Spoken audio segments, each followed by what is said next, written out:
عرب میں رواج تھا کہ وہ بیٹیوں کو زندہ درگور کرتے، پھر مٹی برابر کر دی جاتی، کوئی قبر کا نشان نہ ہوتا،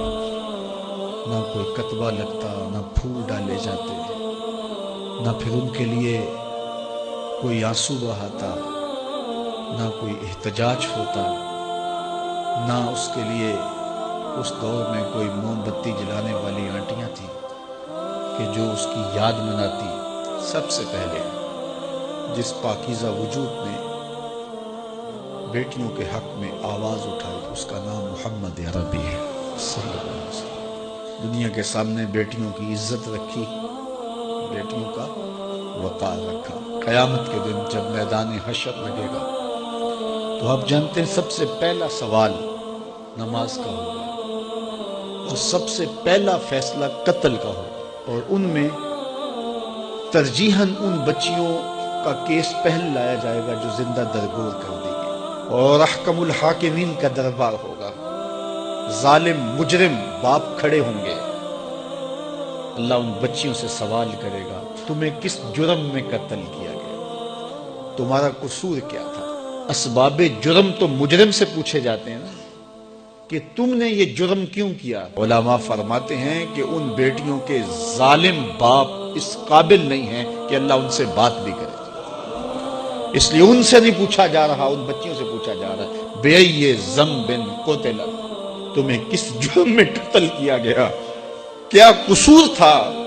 کہ تمہارے ظالم باپ تمہیں زندہ درگور کر گئے۔ میں کل سے یہ سوچ رہا ہوں کہ ایک عدالت تو ان بچیوں کی لگے گی اور ایک اور عدالت لگے گی جس میں زینب بھی کھڑی ہوگی، اور اللہ زینب سے بھی پوچھے گا کہ 7 سال کی معصوم شہزادی جس کی زندگی نوچی گئی، جس کی آبرو نوچی گئی، اور پھر تمہیں قتل کر کے کوڑے میں پھینک دیا گیا، تیرا کیا جرم تھا کہ ظالم وحشی درندے نے، جنسی بھیڑیے نے تیرے ساتھ یہ بدترین سلوک کیا کہ زبان اس سلوک کی کہانی بیان کرنے کا بوجھ نہیں اٹھا رہی، تو اس کا جواب سب کو دینا پڑے گا، اس کا جواب آیان اقتدار کو بھی دینا پڑے گا، اس کا جواب ہمارے انتظامی اداروں کو بھی دینا پڑے گا، اس کا جواب معاف کیجئے منبر و محراب کے اوپر بیٹھ کر کے ذات کی لڑائیاں لڑنے والوں کو بھی دینا پڑے گا، اس کا جواب خواہشات کے اسیر حکمرانوں کو بھی دینا پڑے گا، اور اس بے حس معاشرے کو بھی دینا پڑے گا۔ دنیا 21ویں صدی کا سفر کر رہی ہے،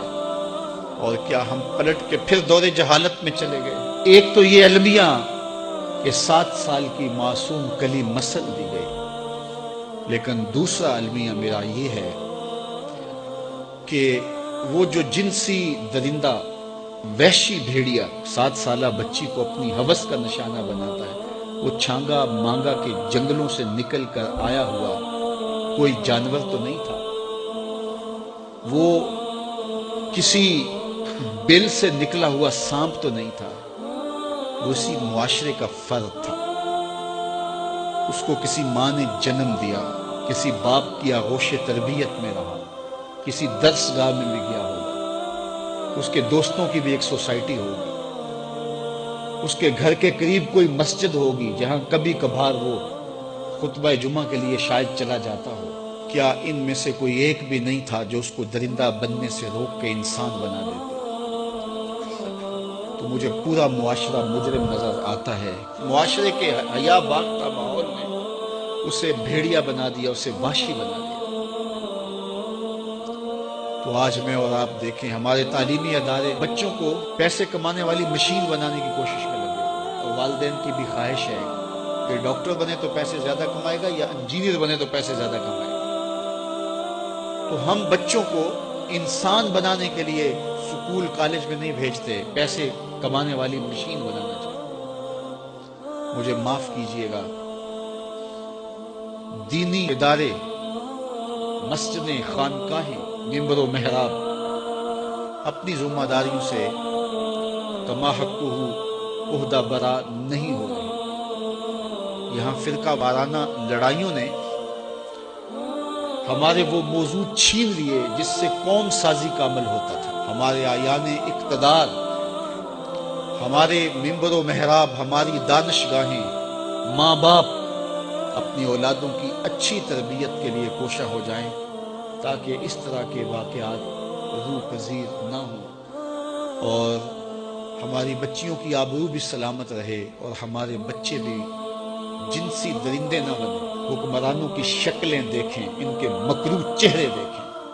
اور ان کے رسمی بیان دیکھیں، پھر احتجاج کرنے والوں کو گولیوں کی بوچھاڑ سے بھون دینا، وہ فیض آباد میں ہوں یا ماڈل ٹاؤن میں ہوں یا قصور میں ہوں۔ یہ ہمارے حکمرانوں کے مکروہ چہرے ہیں جس سے نقاب اتر گیا ہے، لیکن ہماری قوم پھر بھی ان کو اپنا نجات دہندہ سمجھتی ہے۔ تو پھر کاٹیے سزا۔ پھر ایک زینب نہیں، گلی گلی زینب ہوس کا نشانہ بنے۔ پھر ایسے جنسی درندے گھر گھر سے نکلیں گے اور یہ معاشرہ انسانوں کا معاشرہ نہیں رہے گا، وحشیوں کا اور بھیڑیوں کا معاشرہ بن جائے گا۔ تو صاحب، ہمیں اپنے آپ کو بدلنا ہوگا، اپنے طرز زندگی کو تبدیل کرنا ہوگا، اپنے انداز تربیت پر غور کرنا ہوگا، والدین کو سوچنا ہوگا، اپنی بیٹیوں پہ بھی توجہ دینی ہوگی اور اپنے بیٹوں کے تیور پر بھی نگاہ رکھنی پڑے گی۔ تو آپ بھی اپنے اپنے دائرہ کار میں استاد ہیں، مدرس ہیں، باپ ہیں، عالم دین ہیں، جس بھی حیثیت میں آپ ہیں، اپنے گرد و پیش کے ماحول کو پاکیزہ کرنے کی کوشش کیجیے۔